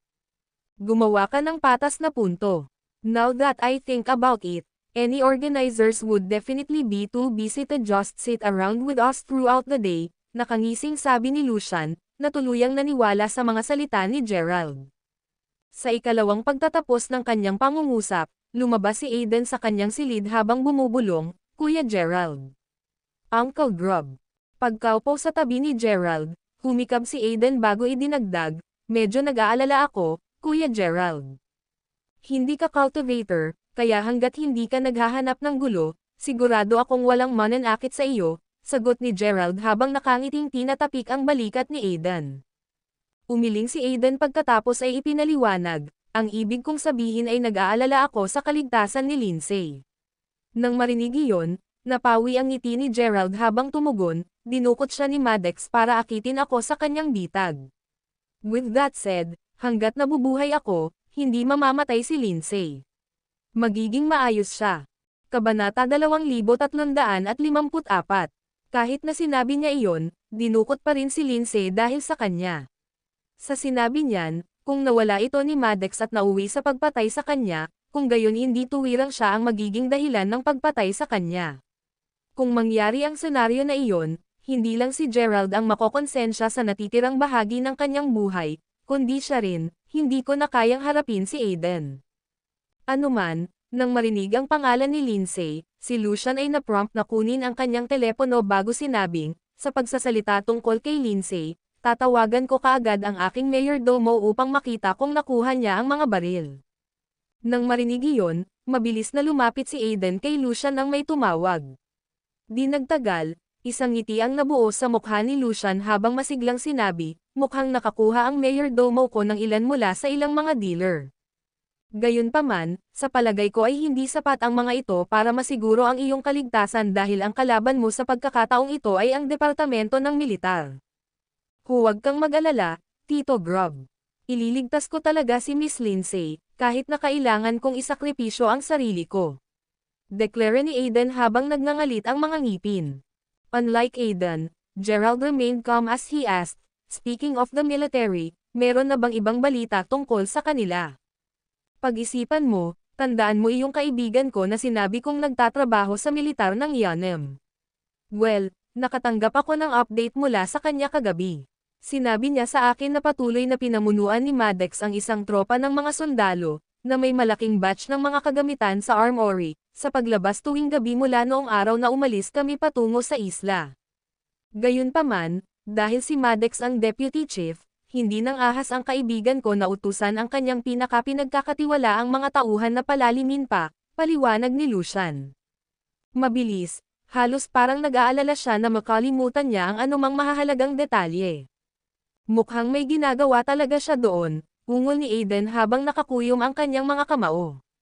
Doon, tanong ni Lucian, isang kagubatan na medyo malayo sa likod ng opisina ng militar. Noong gabing lumipat kami ni Aiden, sinundan namin si Maddox at ang kanyang mga sundalo hanggang sa isang hindi kilalang gusali sa gubat na iyon. Habang kami ay may pakiramdam na si Miss Lindsay ay banihag doon, naisip din namin na si Maddox ay naglagay na ng maraming mga bitag sa paligid, kaya't bumalik kami sa asyenda sa halip na magpatuloy upang iligtas siya noon, paliwanag ni Gerald. Oh, actually, I think both of you told me about this before, ungol ni Lucian habang tinatapik ang pisngi niya. Alinmang paraan, isipin na itinatakda pa rin ni Maddox ang lugar pagkatapos ng maraming araw. Gusto niya talaga akong patayin, nakangiting sagot ni Gerald. Pero syempre, ginagawa niya. Kapag wala ka na sa larawan, tiyak na papalitan niya si Carter sa pagiging susunod na pinuno. Ano pa, kapag nabigo siyang ilabas ka, sigurado akong alam niya na malaki ang posibilidad na siya na ang susunod na Godwin. Sabi ni Lucian sabay tawa. Tumanggaw-tango habang inubos ang soy milk, tinapon ni Gerald ang pakete ng inumin sa basurahan bago sumagot, talaga. Kapag natapos na ang auction, ang una nating gagawin ay ang iligtas si Miss Lindsay. Sa totoo lang hindi ako makapaghintay na makita kung ano ang inihanda ni Maddox para sa akin. Maya-maya pa ay dumating muli ang tatlo sa viewing box, at nagsimula ang auction sa ilang sandali. Pagkatapos ng auction kahapon, ilang pamilya, na nakabili ng mga item, ay umalis o napatay. Naturally, umalis din ang mga pumapatay na pamilya matapos makuha ang gusto nila. Kabanata 2355. Ano man ang kaso, ipinaliwanag nito kung bakit hindi gaanong matao ang ibabang palapag kumpara kahapon. Ano pa, ang lahat ng mga grupo ay nagpapanatili ng isang distansya mula sa isa't isa, malinaw na nag-aalala na sila ay susunod na matarget. Habang mataas ang tensyon sa ibaba, medyo kalmado pa rin ang mga bagay sa itaas na palapag. Kung tutuusin, ang mga maaaring mapunta sa mga viewing box ay mula sa mga sikat na pamilya o naglilinang ng mga sekta. Sa pag-iisip na iyon, malinaw na hindi nila kailangan na makipagkompetensya para sa mga ganoong bagay. Anuman, matapos ang auction ng halos kalahating oras, hindi napigilan ni Aiden na tumingin sa pinto saglit habang nagtanong, hindi ba sumasali si Jacob sa atin? Malamang may mga bagay siyang dapat asikasuhin, sagot ni Gerald, Alam na alam niyang hindi siya dapat bantayan ni Jacob pagkatapos ng engkwentro nila ni Walter. Sa pagsasalita tungkol sa batang iyon, ang kanyang pamilya ay tiyak na sapat na makapangyarihan upang mabigyan tayo ng akses sa itaas na palapag. Gayunpaman, ito ay gumagawa lamang ng mga bagay na hindi ka panipaniwala dahil wala pa akong narinig, na tungkol sa isang naglilinang na pamilya sa pangalang Zeman. Ungol ni Lucian. Bagamat tiyak na kilala niya ang isang pamilyang Zeman, tiyak na hindi ito katulad ng mataas na katayuan ni Jacob. Ayokong pag-usapan ang tungkol sa pamilyang iyon, sumagot na lang si Gerald, alinmang paraan, wala ka bang bibid para sa kahit ano, Tito Grub? Negative. Mahirap na para sa akin na makuha ang 2 bargains noon. Bukod pa riyan, hindi alam ang mga bagay sa auction ngayon ay napakamahal, ngunit mas gugustuhin kong hindi ipinta ang aking sarili bilang isang target ng pagpatay sa pamamagitan ng pagbili ng isang bagay. Sabi ni Lucian habang umiiling. Samantala, si Walter at ilang iba ay abala sa pagbabantay kay Gerald mula sa nakatagong viewing box kanina. Si Walter mismo ay mukhang medyo relaxed. Kung tutuusin, hindi lang ngayon alam ni Gerald ang kalagayan ng kanyang anak, kundi nasa teritoryo pa rin niya ang bata. Hanggat nananatili si Gerald, tiyak na magkakaroon ng pagkakataong gumaling ang kanyang anak. Samantalang si Mia, makikita siyang nakaupo sa tabi ni Walter, halatang walang kamalay-malay sa mga nangyari noong nakaraang gabi. Kahit na paminsan-minsan ay sumulyap siya kay Gerald, kahit anong oras na magsalubong ang tingin ni Gerald sa kanya, kahit hindi siya makita sa labas, agad na ibinaba ni Mia ang kanyang mukha, talagang tumanggi siyang makipag-eye contact kay Gerald. Either way, matapos titigan si Gerald saglit, naalala ni Walter ang matandang babae na binanggit ni Gerald. Sa pag-iisip na iyon, sinimulan niyang suriin ang mga individual sa ibabang palapag. Nang hindi niya mahanap ang sino mang may katugmang paglalarawan, si Walter ay naudyukan na magtanong, speaking of which, sino nga ba ang matandang babaeng iyon na binanggit ni Gerald, Third Elder? Nang marinig iyon, nilingan ni Third Elder si Mia, na nakaupo sa harap niya, bago sinabing, iyon, ay batang mistress na nakabalat kayo. Siya ang unang nakatuklas na taglay nito ang Herculean Primordial Spirit. Sa sinabi niyang iyon, siya ang sumagip sa kanya, nang sinubukan kong habulin siya, noong gabing aksidenteng nakapasok si Gerald sa Mount Nimbus. Nalilitong marinig iyon, napalingon ang noo ni Walter habang nagtanong, bakit mo gagawin ang ganoong bagay, Mia? Mabilis na nag-iwas ng tingin, sumagot lang si Mia, I just felt like it. Nakaramdam ng kawalang kasiyahan sa kanyang tono, hindi napigilan ni Walter na mapabuntong hininga bago sinabi sa mahinang tono, for heaven's sake, nangako na ako na bibigyan kita ng 6 na buwan para makilala si Gerald, hindi ba? At paano kung hindi ko pa rin siya gusto noon? Sagot ni Mia habang diretsyong nakatingin sa mga mata ng ama. Natural, kailangan mo pa ring sumailalim sa proseso sa kanya para mapaalis ang malamig na lason. Bagamat talagang papahintulutan kitang gumamit ng ibang paraan kung makakita tayo ng isa, napakababa ng posibilidad na iyon. Tandaan, wala kaming nakitang iba pang paraan sa nakalipas na 10 taon. Ano sa tingin mo ay magbabago iyon sa darating na 6 na buwan? Sabi ni Walter sa malamig ngunit matigas na tono. Kaya sa huli, hindi mahalaga ang aking pinili, hindi ba? Harumph na sagot ni Mia. Bagamat sa totoo lang ay medyo interesado siya kay Gerald, ang katotohanan kailangan niyang makipag-copulate sa kanya kahit na ano pa ang dahilan kung bakit tinatanggihan niya ang mga damdaming iyon. Mas gusto ng kanyang ama na gawin niya ito sa kanya, mas ayaw niya. Sa pag-aalalang mag-away ang dalawa, mabilis na sumingit si Third Elder, let's just give the young mistress a bit more time, Master. Nang marinig iyon, huminga ng malalim si Walter bago bumulong. What a really spoiled na babae. Kabanata 2356. Ano man ang kaso, hindi nagtagal natapos ang sesyon sa umaga ng auction at nakita ni Gerald ang kanyang sarili na naglalakad palabas ng auction house kasama sina Aiden at Lucian. Gayunpaman, lingid sa kaalaman ng tatlo, isang lalaking nakasuot ng suit ang nakatayong hindi gumagalaw sa gitna ng papaalis na mga tao, ang kanyang mga mata ay nakatutok kay Gerald. Kahit na maraming tao ang sumimangot sa kanya dahil sa pagharang sa kanilang daan, hindi sila pinansin ng lalaki. Maya-maya, Lumapit sa kanya ang isa pang lalaki, na nagudyok sa lalaki na magtanong. Si Gerald ba iyon? Naniniwala ako. Gayunpaman, ako ay naguguluhan na siya ay karapat-dapat na makibahagi sa auction sa unang lugar. Regardless, I have no clue kung sino yung dalawang lalaking nasa tabi niya, sagot ng isa pang lalaki habang nakatitig sa likod ni Gerald. Kalimutan mo na ang dalawa, ang target natin ay si Gerald. To think na makakabangga ko siya dito, sa lahat ng lugar. Kahit ang Diyos ay nasa tabi ko. Sabi nung lalaki na may kasamang ngiti. Ang lalaking pinag-uusapan ay walang iba kundi ang masungit na si Will Crawford. Tungkol naman sa isang lalaki, siya ang katiwala ni Will na pumunta kay Finch Crawford. Sa loob ng pamilya Crawford, si Finch ay pangalawa lamang sa Amare sa mga tuntunin ng paglilinang. Anuman, habang si Daryl ay dapat na dumalo sa auction kasama si Will, ang matanda ay nagkasakit, kaya dinala ni Will ang kanyang pinagkakatiwalaan. Sa totoo lang, noong una ay nag-aalangan si Will na dumalo sa auction. Gayunpaman, ngayong alam niyang narito si Gerald, hindi na siya maaaring maging mas masaya. The fact that Daryl was so far from him, only made things better. Kung tutuusin, kahit anong gawin niya rito, hinding-hindi na malalaman ng matandang iyon ngayon. Gayunpaman, alam pa rin ni Will na kailangan niyang gawin ang mga bagay nang walang kamali-mali. Sa ganoong paraan, kung maghinala si Daryl at magpasya na gumawa ng sarili niyang pagsisiyasat, mananatili siyang walang kaalam-alam habang buhay. Anuman, nang makitang halos mawala na si Gerald sa karamihan, nagmadaling nagtanong si Finch, kailan natin gagawin ang gawain, Kuya Will? Walang nagmamadali. Let me do some investigating first, sagot ni Will na naramdaman na niya na selyado na ang kapalaran ni Gerald nang makita siya ni Will sa isla. Ilang oras na lang bago tuluyang mamatay si Gerald.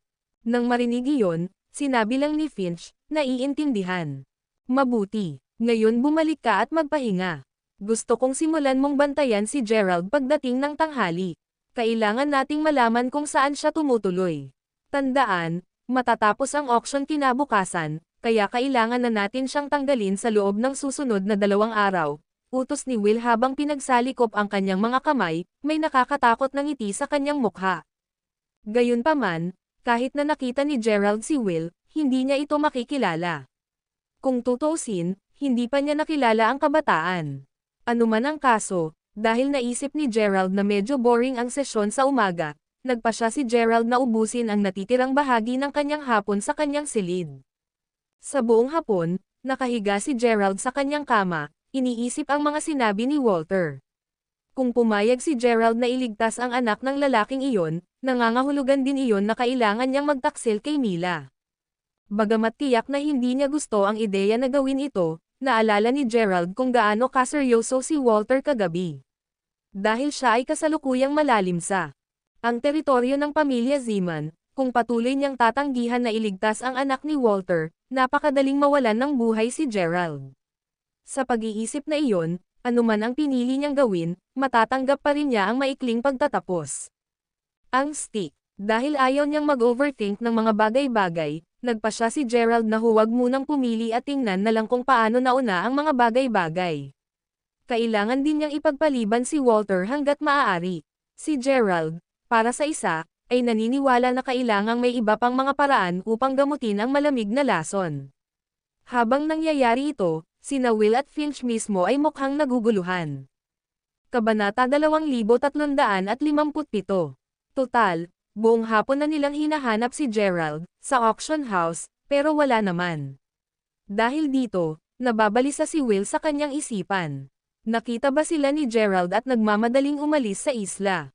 Gayunpaman, matapos itong pag-isipan, naalala ni Will na hindi pa siya nakilala ni Gerald ni Finch. Sa pag-iisip na iyon, hindi sana nagkaroon ng dahilan si Gerald para tumakas noong una. Sa pag-unawa niyan, si Will, na ngayon ay muling nag-isip-isip, ay nag-scan sa lugar sa huling pagkakataon upang matiyak na wala si Gerald roon bago bumulong kay Finch. Maghanap ulit tayo mamaya. Kung makikita mo siya, siguraduhin hindi mo siya hahayaang mawala sa iyong paningin, maintindihan mo. Pero, paano kung matuklasan tayo sa proseso? Tanong ni Finch. Tingnan mo, kailan pa natin siya matatakasan? Tandaan, kahit sinabi ng patriarch na gusto niyang patayin si Gerald, hindi niya ginawa ang gawa kahit na nakatanggap siya ng dalawang malinaw na pagkakataon na patayin siya noon. Ano pa, pinadala lang niya ako para imbestigahan ang cultivation level ng batang iyon.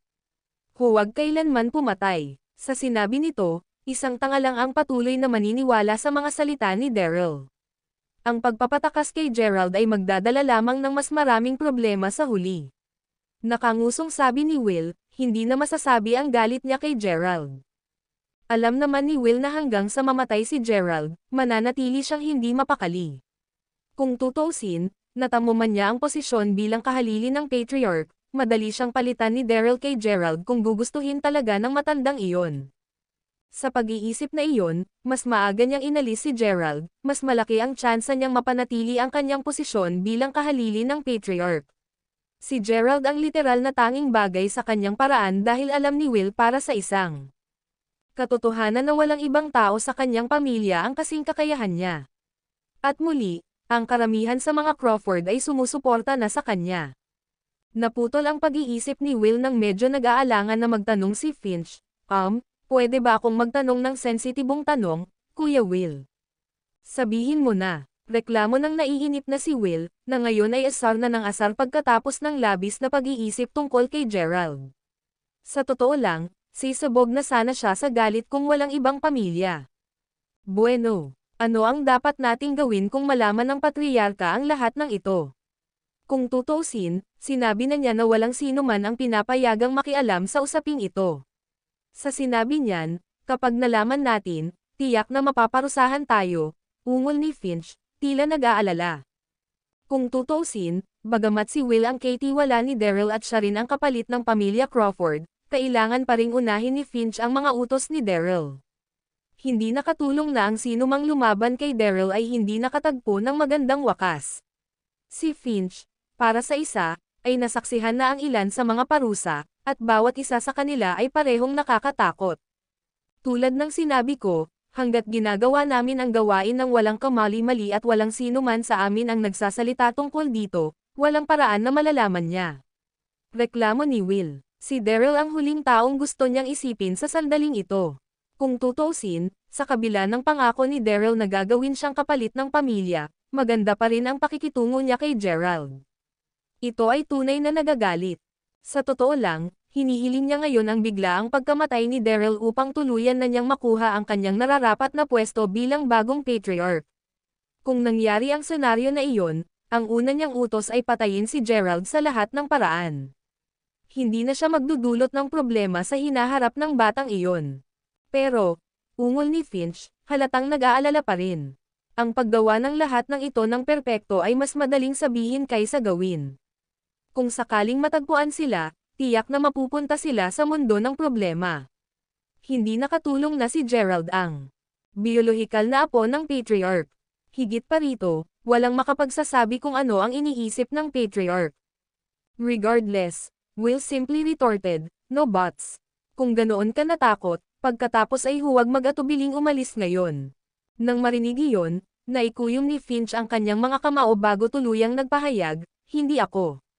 Nalulugod na marinig iyon, pagkatapos ay nag-utos si Will, mabuti. Ngayon magmadali at tandaan na sabihin sa akin kung saan nananatili si Gerald kapag nalaman mo. Kabanata 2358. Sa totoo lang, kung pinili ni Finch na bumalik ng mas maaga, Will would have tried to kill him one way or another. Kung tutuusin, anong silbi ng isang tao na hindi man lang nakasunod sa mga simpleng utos? Isa pa, masyado nang maraming alam si Finch. Kung hindi siya mabilis na maalis, maaari itong magdulot ng mga problema sa kanya sa susunod na linya. Alinmang paraan, pagkaalis ni Finch, huminga ng malalim si Will. Kailangan niya talagang patayin si Gerald sa pagkakataong ito. Hindi na ang B*** na iyon ay patuloy na nagbabanta sa kanyang posisyon. Fast forward sa gabi, hinanap muli ng ilang Zeman clansmen si Gerald. Nang makita siyang nakaupong mag-isa sa sala, naudyukan nilang sabihin, andyan ka pala Mr. Gerald. Inimbitahan ka ng aming patriarch para sa hapunan. Matapos tumango bilang tugon, tumayo si Gerald bago sumunod sa kanila palabas. Paglabas pa lang niya ng kwarto niya, Nabangga niya sina Lucian at Aidan. Pagkatapos sabihin sa kanila na lalabas siya saglit, sumunod si Gerald sa mga Zeman pababa. Habang pinapanood si Gerald na paalis, naudyukan si Lucian na bamulong, siguro kung may kakilala pa siyang ibang tao dito. Nagtataka din ako, medyo matagal na rin simula noong huli ko siyang nakilala, kaya hindi ako masyadong sigurado kung anong koneksyon niya ngayon, sagot ni Aidan sabay kibot balikat. Whatever the case is, simple dinner na lang tayo. Siguradong magkakaroon ako ng kaguluhan sa sandaling magdilim na ang labas, ungol ni Lucian habang isinara ang pinto at mga bintana. Naaalala ito ng mga oras na iyon nang magkaaway ang dalawang pamilya noong nakaraang araw. Hindi alintana, paalis na si Gerald ng gusali, kasama ang mga alagad ni Zeman. Nakita siya ni Finch na nagkataon na dumaan para maghapunan. Si Finch mismo ay buong hapon na naghahanap kay Gerald pero hindi nagtagumpay. Sa pag-iisip na iyon, maliwanag na pagod siya, at nagpaplano siyang dumiretso sa pagkakuha ng kanyang pagkain. Natural, nagdobletake agad siya nang makita si Gerald. Nang makumpirma niya na siya nga ang bata, mabilis na tinawagan ni Finch si Will bago nagulat, "Di Kuya Will. Nakita ko si Gerald na umalis sa isang kahoy na gusali. Kasalukuyan siyang papunta sa hilaga kasama ang dalawa pang lalaki." Nobela. Well, ano pang hinihintay mo? Bilisan mo at abutin mo siya. Kung mawala siya sa iyo sa pagkakataong ito, huwag mo na lang isipin na bumalik sa Yearning Island. Ungol ni Will, na nagudyok kay Finch na walang magawang ibitin ang tawag bago magsimulang sumunod sa tatlo. Natural, walang ideya si Gerald na sinusundan siya. Kung tutuusin, abala siya sa pag-iisip kung ano ang sasabihin ni Walter sa kanya ngayong gabi, at kung ano ang dapat niyang gawin kung ipagpatuloy ni Walter ang pagpupursige tungkol sa kanyang anak. Gayunpaman, nagulat si Gerald nang makita siya ng pangalawang Walter, na nakaupong mag-isa sa kwarto, at agad na binati ng nasa katanghaliang gulang na lalaki, "Gerald. Ang aking mabuting kaibigan. Umupo ka." Bagamat alam ni Gerald na naging ganito lang pala kakaibigan si Walter dahil kailangan niya ng tulong ni Gerald, hindi niya maiwasang mapahiya. Kung tutuusin, napaka-genuine ng lalaking nasa katanghaliang gulang. Hindi alintana. Mabilis na sumagot si Gerald, hindi talaga ako dapat kumakain dito palagi." "Bakit hindi dapat? Ikaw ang tagapagligtas ng aming pamilya. Sa totoo lang, huwag mag-atubili manatili dito kung gusto mo." Deklara ni Walter sabay tawa. "Iyan, hindi na kailangan," ungol ni Gerald sa medyo walang magawang tono. Sa paraang sinabi ni Walter, parang pumayag na si Gerald na tulungan si Mia na paalisan ang kanyang malamig na lason. At muli, wala siyang magawa tungkol dito. Kung tutuusin, mas mataas ang cultivation ni Walter kaysa sa kanya. Sa pag-iisip na iyon, kung tatanggi si Gerald, may pagkakataon na hindi niya magawang umalis sa lugar na ito. Naputol ang pag-iisip ni Gerald nang tapikin ni Walter ang kanyang hita bago idinagdag, "Speaking of which, kung may gusto kang auction items, sabihin mo lang. Regalo ko sayo." Nang marinig iyon, agad na napabulalas si Gerald, hindi na kailangan iyon. Kung tatanggapin niya ito, wala na siyang paraan para umatras dito. Sa kabila ng pagtanggi ni Gerald, hindi na lang pinansin ni Walter ang bata nang lumingon ito sa pinto habang sumigaw, "Yakob! Kunin mo ang listahan ng auction item para tingnan ni Gerald." Kabanata 2359. Di nagtagal, nakatanggap si Walter ng isang maliit na booklet mula kay Yakob. Kasunod noon, inabot ito ni Walter kay Gerald bago sinabing, "Kung may makita kang interesado, sabihin mo lang. Again, wala naman talaga akong kailangan. Kung talagang interesado ako sa isang bagay, ako mismo ang magbibid para dito." Bukod dito, ang pagkuha ng mga item sa auction sa ganitong paraan ay malinaw na labag sa mga patakaran. Bulalas ni Gerald habang winawagayway ang mga kamay habang tumatanggi. Sa halip na magalit, tumawa lang si Walter habang sinasabing, "Nakakatuwang makita na puno ka ng prinsipyo." Sa isang mas seryosong tala, "Napag-isipan mo na ba ang sakit ng aking anak? Alamin na hanggat ginagamot mo ang malamig na lason ni Mia, ipinapangako kong pagbibigyan ka ng anumang hiling." Panipi. Bago pa man makasagot si Gerald, sumugod si Third Elder sa kwarto habang sumisigaw, "Patriarch! May pumasok."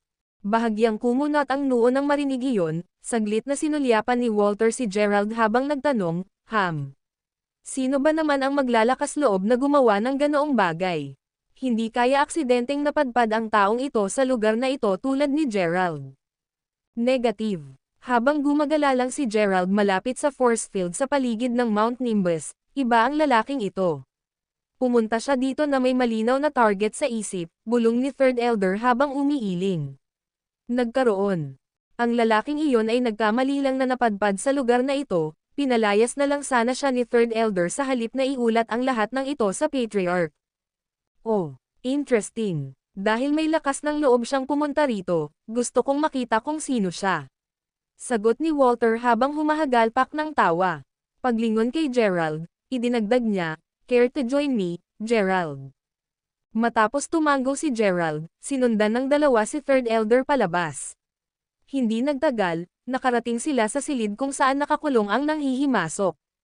Pagpasok, sinalubong ang dalawa nang makitang lalaking mahigpit na nakatali sa isang upuan na may makapal na mga lubad, maraming alagad ang nagbabantay sa paligid niya. Natural, ang nanghihimasok ay walang iba kundi si Finch. Si Finch mismo ay walang ideya kung ano ang lugar na ito. Nakarating lang siya dito matapos buntot kay Gerald at sa mga alagad ni Zeman. Sa kasamaang palad, nahuli siya habang sinusubukang i-eavesdrop ang usapan ni Gerald. Kung ano man ang kaso, sa pagtingala, sinalubong agad si Finch nang makitang nakatingin sa kanya sina Gerald at Walter. Lumakad palapit kay Finch, tinitigan siya ni Walter ng masama habang sinasabing, "Mas bata ka sa inaasahan ko. Sabihin mo sa akin, dapat ba kitang tawaging matapang o mayabang?" Please sir, hindi sinasadyang napadpad ako sa lugar na ito. Sa sinabi niyan, "Paalisan mo ako." Ungol ni Finch sa walang magawang tono. Kung alam niya na mangyayari ito, hindi niya sana sinundan si Gerald dito. "Pakawalan ka, sabihin mo sa akin kung sino ka muna, pati na rin kung ano ang talagang hinahangad mo, pagkatapos ay mag-usap tayo." Isa pa, sinabi sa akin ng matanda sa bantay na dumiretso ka sa lugar na ito, kaya isang tulala lang ang maniniwala na di sinasadyang, natisod ka dito, pang-iinis ni Walter habang sinenyasan ang kanyang mga alagad na tumalikod. Ako, napunta lang talaga ako sa lugar na ito nang hindi sinasadya." Hirit ni Finch na hindi naglakas loob na ilantad kung sino talaga siya. Kung tutusin, kung gagawin niya, tiyak na papatayin siya ni Gerald. Sino ang nakakaalam, kung pinanatili niyang nakazip ang kanyang bibig, posibleng makalaya siya sa huli. "Paulit-ulit ko ang sarili ko at mamamatay ka sa 1 minuto, single nang lalong naiinip na si Walter habang agad niyang pinalabas ang napakalaking hangarin na pumatay. Kabanata 2360. Nang marinig iyon, agad na humakbang pasulong ang isa sa mga alagad ni Walter. Ngayon ay nababaliw na sa kanyang isipan, si Finch, na nakadarama kung gaano kaseryoso ang mga taong ito sa pagpatay sa kanya, kaagad na sumigaw, "Teka! Panipi!" Matapos isenyasan ang kanyang alagad na huminto, tinitigan ni Walter si Finch ng diretso sa mata bago nagtanong sa mahinahon ngunit mabagsik na tono, "Muli, tanong ko. Sino ka, at sino ang nakatalikod? Bakit hindi ka nalang bumalik sa pahinga pagkatapos ng auction ngayon? Para lang alam mo, pamilya ko ang organizer ng auction na ito." Panipi. Napalunok bilang tugon, sinulyapan ni Finch si Gerald bago bumantong hininga. Wala siyang choice kundi sabihin ang totoo. Umiling-iling si Finch, pagkatapos ay nagpaliwanag, Ako ay mula sa pamilya Crawford, pumunta ako rito para tiktikan si Gerald." "Oh, ikaw ay isang Crawford. Kilala mo ba siya, Gerald?" Tanong ni Walter habang nakatingin sa bata. Si Gerald mismo ay nakakuyom na ang kanyang mga kamao habang nakapikit ang mga mata kay Finch habang umuungol, "The cultivating Crawford family, I presume." Matapos makitang tumango si Finch, hindi naiwasang magtanong ng nalilitong si Walter. Anong nangyayari dito? Hindi ba siya miyembro ng pamilya mo?" Saglit na nananatiling tahimik, kalaunan ay humarap si Gerald kay Walter bago ipinatong ang palad sa kanyang kamao habang hiniling niya, "Bago iyon, maaari mo bang iligtas ang kanyang buhay sa ngayon? Baka itago siya dito pansamantala." "Tiyak na maaayos iyon," sagot ni Walter, na nagudyok kay Gerald at Finch na makahinga ng maluwag. Pagkalabas ng silid, si Walter, na nakakaramdam ng pagkabalisa ni Gerald, ay sinenyasan ang kanyang mga alagad na iwanan muna sila sa ngayon. Pagkatapos noon, mabagal na naglakad si Walter sa dalampasigan, sa likod ng kanyang tahanan, kasama si Gerald. Sandaling katahimikan ang lumipas nang lumingon si Walter kay Gerald, na halatang galit na galit, bago nagtanong, "Kaibigan, may hinanakit ka ba sa naglilinang na pamilya Crawford?" "Well, wala nang saysay na itago ang lahat ng ito, kita mo, ang naglilinang na pamilya Crawford ay itinatag ng aking lolo," ungol ni Gerald, ayaw nang ilihim pa. Si Gerald, for one, alam na hindi bigla ang magpapasya si Walter na patayin siya dahil taglay niya pa rin ang Herculean primordial spirit. Ano pa, maaaring matulungan siya ni Walter.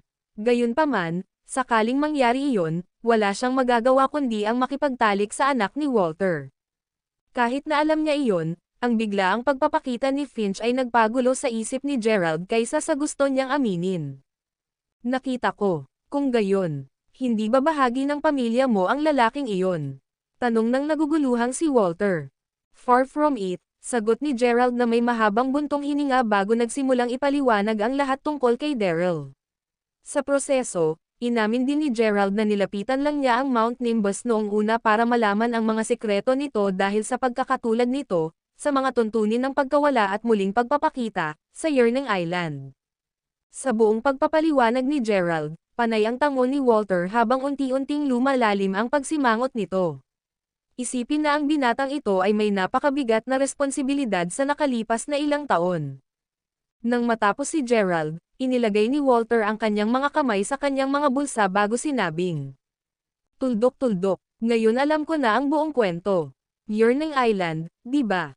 Talagang naniniwala ako na ang isla na koteng sa ibabaw ng North Bay Sea ay gumagana tulad ng isang ito, tulad ng mayroong isang higanteng force field sa paligid nito, kaya pinapayagan itong maging invisible mula sa labas." Sa sinabi nito, "Mayroon akong dahilan upang maniwala na ang iyong lolo ay ang antas ng paglilinang ay kapantay ng sa akin.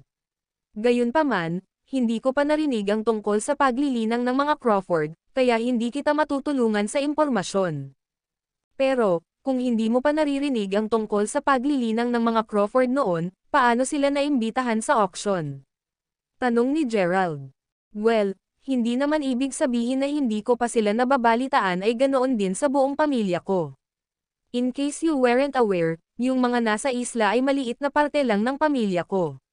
With that said, I normally don't care about the auction too much. Nandito lang ako dahil sinabihan ako na narito ang nagdadala ng Herculean primordial spirit," nakangiting paliwanag ni Walter habang nakatingin sa malawak na karagatan. "I see," sagot ni Gerald habang tumatango. Pagkatapos magsindi ng sigarilyo at mag-abot ng sigarilyo kay Gerald, nagtagal si Walter bago nagsalita. Dahil ang Yearning Island ay malamang na napapalibutan ng isang force field tulad ng Greendrake Island, hindi ito mangyayari. "Madali para sa iyo na makarating doon." "Paano ito?" "Ipapaalam ko sa mga matatanda ng aking pamilya na sabihin sa iyo ang lahat ng kanilang nalalaman tungkol sa paglilinang ng mga Crawford. Pinapahalagahan ko ito. Still, there's one another thing that I can't quite understand," ungol ni Gerald habang nakahawak sa kanyang sigarilyo. "Yung nilalang?" tanong ni Walter na bahagyang nakataas ang kilay. "Bueno, dahil ang Yearning Island ay nagawa ng maglaho sa kalooban libu-libong taon na ang nakalilipas, nangangahulugan ba iyon na ang mga mula sa tribong Sidam ay mga magsasaka? O baka naman gumamit sila ng ibang paraan para mawala ang isla?" ungol ni Gerald, nakasimangot ang mukha. "Sa kasamaang palad, hindi ako masyadong sigurado tungkol doon," sagot ni Walter habang umiiling. "Ano man ang kaso, ang aking mga magulang at kapatid na babae ay naka-hostage pa rin doon, hindi ako titigil hanggat hindi ko sila nailigtas." Single ni Gerald habang mahigpit na nakakuyom ang mga kamao. "Kapag nahanap mo na ang isla, sabihin mo sa akin at aakayin ko ang ilan sa mga nakatatanda ng aking pamilya upang tulungan kang iligtas ang iyong pamilya." "Kamusta ang tunog na iyon?" tanong ni Walter habang nakalagay ang kamay sa balikat ni Gerald. "Habang pinahahalagahan ko ang magandang alok, nais kong iligtas ang aking mga mahal sa buhay gamit ang sarili kong lakas. Tsaka hindi naman siguro magandang umasa sa iba," sagot ni Gerald habang umiiling. Humanga sa determinasyon ni Gerald, tumango si Walter habang nagtanong, I see. Speaking of which, anong balak mong gawin sa lalaking nahuli natin? Kung maaari, panatilihin siya dito sa ngayon. Sa tingin ko ay isa lang siyang regular na miyembro ng Cultivating Crawfords. With that said, another Crawford must have brought him here, sagot ni Gerald pagkatapos huminga ng malalim. Oh, kaya sinasabi mo na ang especially iya ay nagtatrabaho para sa ibang tao na gustong saktan ka. Deduced ni Walter.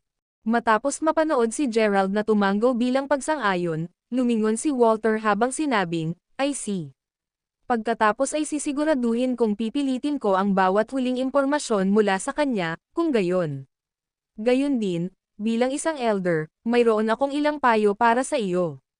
Bagamat magandang maging mabait, ang pagiging masyadong mabait sa lahat ng oras ay maaaring magdulot ng gulo. Yumuko kay Walter, simpleng sumagot si Gerald, I appreciate the advice, Uncle Zeman. Alam ko kung ano ang gagawin. Maganda pakinggan. Well, huwag mag-atubiling bumalik sa iyong silid ngayon. Gaya ng ipinangako, hahayaan kong mabuhay si Finch sa ngayon. The second I find someone attempting to look for that man, however, I'll be sure to inform you, sabi ni Walter habang inihagis ang upos ng sigarilyo sa isang batong halo.